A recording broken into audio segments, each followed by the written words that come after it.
አቤቱ የቅዱስ ዑራኤል አምላክ ሆይ ይቅር በለኝ ብሎ በስምህ የተማጸነኝን እምረዋለሁ። የጽድቅ ሥራን የሚሰራበት ዕድሜንም ጨምሬ እሰጠዋለሁ። ስምህን የጠራ መታሰቢያህን ያደረገ በፍርድ ቀን ያንተ አስራት ለመሆኑ ምልክት እንዲሆነው በግንባሩ ላይ በወርቅ ቀለም የመስቀል ምልክትን አትምበታለሁ ብሎ ጌታችን ቃል ኪዳን የገባለት ጥበብንና ዕውቀትን ለሰው ልጆች እንዲገልጥ ስልጣን የተሰጠው የአእምሮ እድገት ውስንነት ላለባቸውና ትምህርት አልገባቸው ላለ ጸሎተ መልክዑን ሲጸልዩ ጠበሉን ሲጠጡ አእምሮአቸውን የሚከፍት መራሄ ብርሃናት ተብሎ በብርሃናት በመባረቅትና በነጎድጓድ ላይ የተሾመ የመላእክት አለቃ ቅዱስ ዑራኤል ወር በገባ በ22 የመታሰቢያ በዓሉ ነው። ዑራኤል ማለት የብርሃን ጌታ የብርሃን አምላክ አንድም ይቅር ባይ ማለት ነው።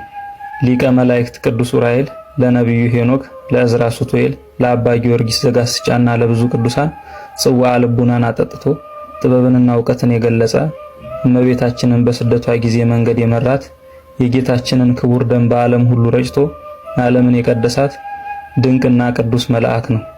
በመጽሐፈ ድርሳኑ እንደተገለጸው እስላሞችን ልዩ በሆነ መልአካዊ ፍቅሩ እየሳበ ወደ እውነተኛይቱ ሃይማኖት የሚመልስ ለተቸገሩት ፈጥኖ የሚደርስ ደግ መልአክ ነው። ለእግዚአብሔር ምስጋና ይሁን።